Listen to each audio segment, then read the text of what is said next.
शुमाली वजीरिस्तान में security forces की बड़ी कार्रवाई, भारतीय स्पॉन्सर्ड 30 दहशतगर्दों को जहन्नुम वासिल कर दिया। ISPR के मुताबिक सिक्योरिटी फोर्सेस ने पाक अफगान बॉर्डर पर हसन खैल के इलाके में दरअंदाजी की कोशिश नाकाम बनाई। हलाक किए गए भारतीय हिमायत याफ्ता फितनल खारिज के गिरोह से बड़ी तादाद में हथियार, गोलियां और धमाका खेज मवाद बरामद। सिक्योरिटी फोर्सेस हर फितने पर काबू पाने और दहशतगर्दी के खात्मे के लिए पुरअज़्म हैं। ISPR का कहना है कि अफगान अबूरी हुकूमत अपनी सरजमीन को गैर मुल्की प्रॉक्सीज के जरिए पाकिस्तान के खिलाफ इस्तेमाल होने से रोके। मैंने 5 जंगें रुकवाई, नोबेल इनाम के लिए मुझसे बेहतर कोई उम्मीदवार नहीं। सदर ट्रंप का अमेरिका के कौमी दिन की तकरीब से खिताब, कहा एटमी जंग होने से पहले पाकिस्तान और भारत में जंग बंदी कराई। दुनिया की बेहतरीन फौज अमेरिका की है, हमारे पास बेहतरीन आलात हैं, कोई अमेरिका का मुकाबला नहीं कर सकता।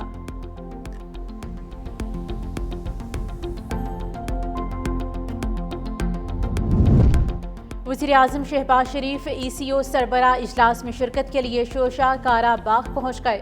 फजोली हवाई अड्डे पर आज़रबाईजान के वज़ीर सकाफत आदिल करमली और आला हुकाम ने वज़ीर-ए-आज़म का पुरतपाक इस्तकबाल किया। शहबाज शरीफ की रुकन ममालिक से तिजारत, ट्रांसपोर्ट और तवानाई के शोबों में ताउन पर बात होगी। वज़ीर-ए-आज़म इलाकाई और आलमी उमूर पर पाकिस्तान का नुक्ता नज़र पेश करेंगे।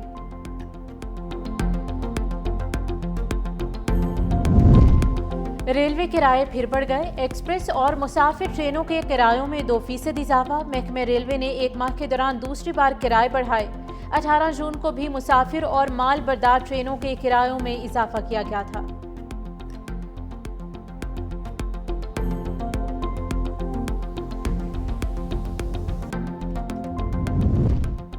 कराची में 8वीं मुहर्रम का जुलूस कुछ देर बाद निश्तर पार्क से बरामद होगा। जुलूस के रास्ते में आने वाली तमाम मार्केटों और दुकानों को सील कर दिया गया। पुलिस की भारी नफरी तैनात, शहर भर में दफा 144 नाफिज। योम आशूर तक 3 रोज के लिए मोटरसाइकिल की डबल सवारी पर पाबंदी। जुलूसों वाले इलाकों में मोबाइल सर्विस मुअत्तल रहेगी।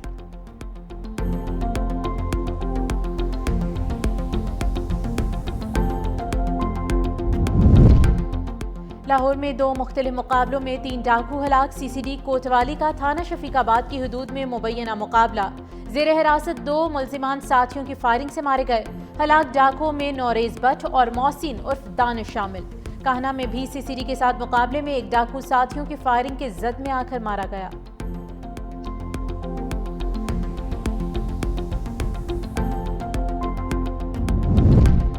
मुल्क के बेशतर इलाकों में आज बादल बरसने का इम्कान। सिंध, जनूबी बलोचिस्तान, बालाई KP, जनूबी पंजाब और कश्मीर में बारिश मुतवक्के।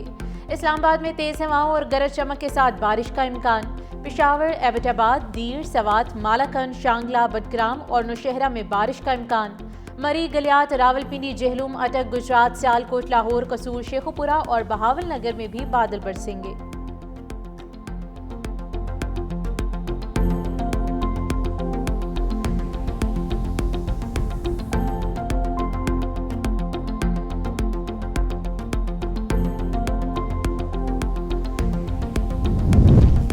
और लाहौर के इलाके जोहर टाउन में शेर का खातून और बच्चों पर हमला, जख्मी तिब्बी इमदाद के लिए जिना अस्पताल मुंतकिल। 2 बच्चों की हालत तशवीशनाक। पुलिस के मुताबिक फार्म हाउस में रखे शेर का जंगला खुला रह गया। जख्मी बच्चे के वालिद की मदय्यत में मुकदमा दर्ज, मुलजिम गिरफ्तार। महकमे वाइल्ड ने शेर को पकड़कर महफूज मकाम पर मुंतकिल कर दिया।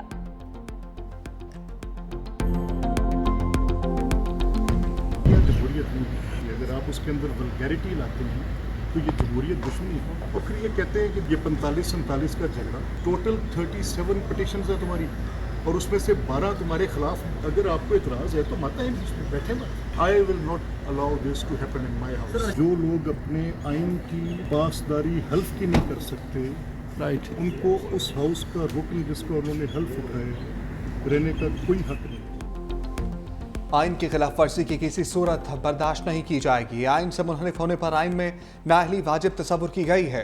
स्पीकर पंजाब असम्बली मलिक अहमद खान की इलेक्शन कमीशन हुकाम से मुलाकात, कहा 26 अपोजिशन अरकान के खिलाफ पहले ही रेफरेंस दायर हो चुका है। आज सिर्फ इलेक्शन कमीशन से कुछ अहम कानूनी मामला पर राय लेना आया था। जो लोग गालियां दें, तोड़ फोड़ करें, वो किसी रायत के मुस्तहिक नहीं। PTI वालों ने फार्म 47 का तमाशा लगाया हुआ है।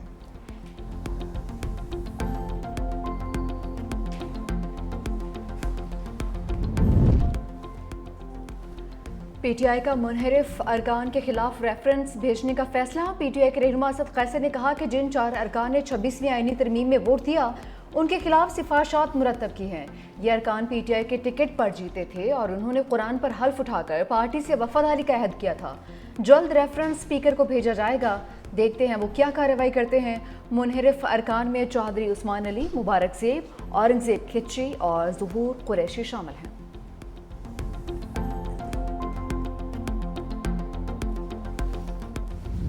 नज़र आया है और ईरान को एक कामयाबी नज़र आई है। इसमें प्राइम मिनिस्टर साहब का बड़ा रोल है और इसके पीछे भी वर्दी है।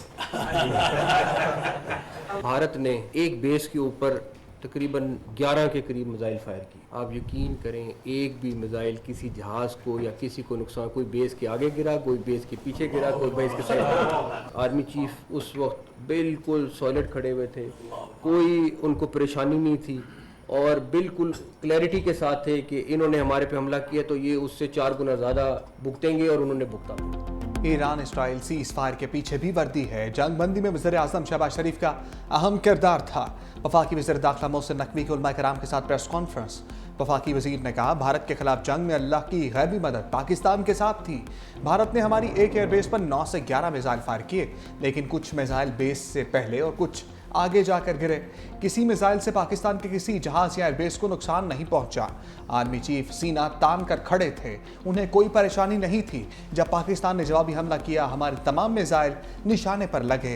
पाकिस्तान ने भारत में किसी भी जगह शहरी आबादी को निशाना नहीं बनाया। वफाकी वज़ीर ने हरमुल हराम में मजहबी हम आहंगी की ज़रूरत पर जोर भी दिया।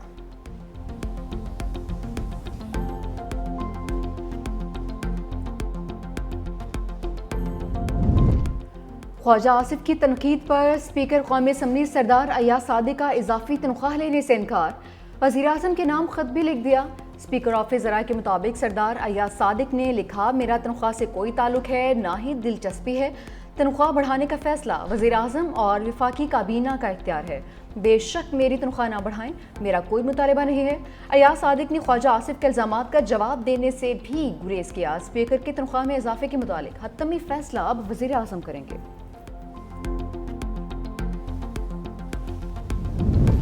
सूबाई वज़रा की लीव अलाउंस में इजाफे का फैसला।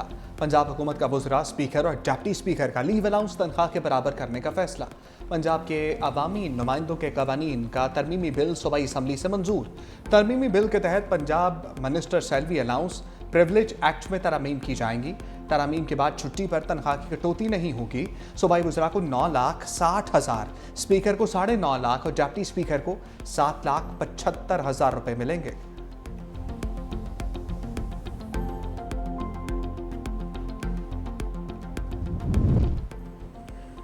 हुकूमत ने कौमी बचत स्कीमों पर शरह मुनाफा में मज़ीद कमी कर दी। डिफेंस सेविंग सर्टिफिकेट्स पर मुनाफे की शरह 15 बेसिस पॉइंट्स कम करके 11.76% कर दी गई। स्पेशल सेविंग सर्टिफिकेट्स पर मुनाफे की शरह में 30 बेसिस की नुमाया कमी, मुनाफे की शरह 10.6% पर आ गई। इस्लामिक सेविंग अकाउंट में मुनाफे की शरह कमी के बाद 9.75% कर दी। शौदा फैमिली वेलफेयर अकाउंट पर मुनाफा 24, जबकि रेगुलर इनकम सर्टिफिकेट पर मुनाफा 20 बेसिस पॉइंट्स कम कर दिया गया है। नून लीग के सीनियर रहनुमाओं का पीटीआई को एहतजाजी सियासत छोड़कर मुज़ाकरात का मशवरा। वज़ीर दिफा ख्वाजा आसिफ ने कहा कि चाहते हैं पीटीआई से मुज़ाकरात में खुलकर तमाम बातें हों। सियासी जमातों में इत्तफाक़ राय से तमाम बातें तय होती हैं। तहरीक इंसाफ में आपस में ही इत्तफाक़ नहीं रहा। ख्वाजा साद रफ़ीक ने कहा कि बानी पीटीआई अपने सीनियर साथियों की राय से इत्तफाक़ करें तो बातचीत हो सकती है। मुहर्रम के बाद भी एहतजाजी तहरीक कामयाब नहीं होगी। पाकिस्तान को इस वक्त नए मिसाक़ जमहूरियत की ज़रूरत है।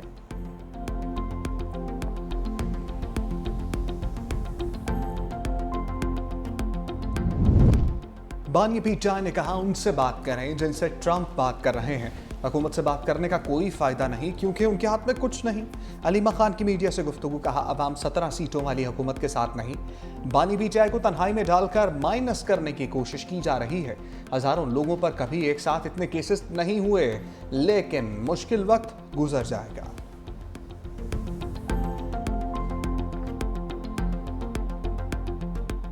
आज भी पीटीआई के बानी जेल में है, पीटीआई की सियासत की वजह से जेल में, वो खुद अपने दुश्मन है।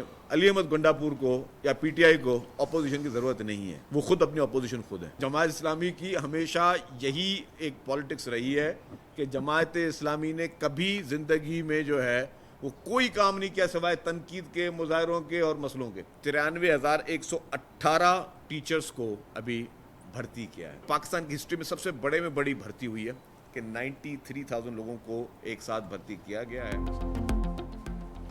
बानी पीटीआई अपनी पार्टी की वजह से जेल में है। अली अमीन गंडापुर को किसी ऑपोजिशन की जरूरत नहीं, तहरीक इंसाफ वाले खुद अपने दुश्मन हैं। सीनियर वज़ीर सिंध शर्जील इनाम मेमन की मीडिया से गुफ्तगू, कहा सियासी मुखालिफिन ने इल्ज़ामात लगाने के अलावा कुछ नहीं किया। जमात इस्लामी वाले अपना काम करते नहीं हैं, बस दूसरों पर उंगली उठाते हैं। चेयरमैन बिलावल भुट्टो के वर्जन के मुताबिक सिंध में इनकलाबी काम हो रहे हैं। रोटी, कपड़ा और मकान पीपल्स पार्टी क़यादत की जिद्दोजहद का महवर है। सैलाब मुतासरीन को 21 लाख घर दिए हैं, 4 लाख खानदानों को मुफ्त बिजली दी जा रही है। महकमे तालीम में 93,000 से ज़ायद उस्ताद भर्ती किए। मुहर्रमुल हराम के दौरान मातमी जुलूसों की फुल प्रूफ सिक्योरिटी यकीनी बनाएंगे।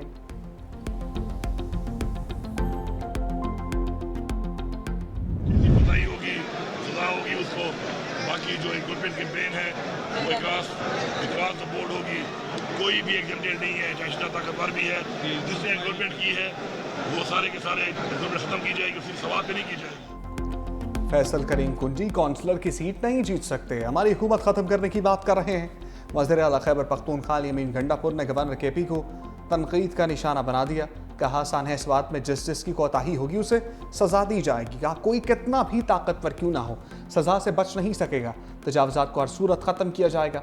ऑपरेशन में कोई दबाव कबूल नहीं किया जाएगा।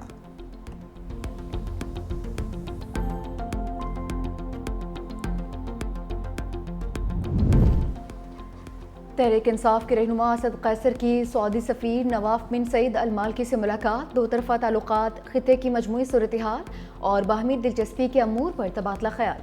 असद कैसर ने कहा कि सऊदी अरब के साथ अपने दरीना बरादराना ताल्लुकात को पाकिस्तान कदर की निगाह से देखता है। पाकिस्तान सऊदी अरब के साथ ताल्लुकात को मज़ीद मुस्तहकम बनाने का ख्वाह है। दोनों बरादर ममालिक मज़हब, अखुवत और तारीख के लाज़वाल रिश्तों में बंधे हुए हैं।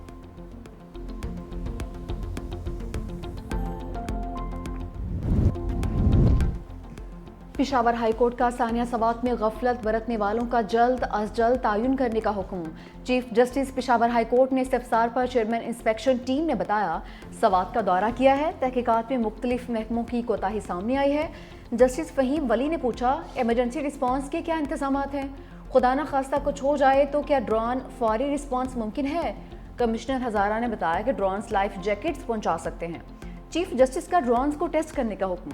कमिश्नर मालाकंड और आरपीओ को रिपोर्ट जमा करवाने की हिदायत भी कर दी। दूसरी जानिब दरियाए सवात में सर्च एंड रेस्क्यू ऑपरेशन आज 7वें रोज भी जारी।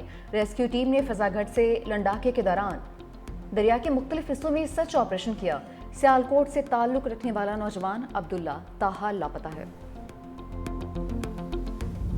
शुजाबाद में आले वाले पुल के करीब 2 कमसिन बच्चे नहर पार करते हुए डूब गए। रेस्क्यू हुकाम ने दोनों कमसिन बच्चों की लाशें नहर से निकालकर वरसा के हवाले कर दी। कमसिन बच्चों की लाशें घर पहुंचने पर कोहराम मच गया।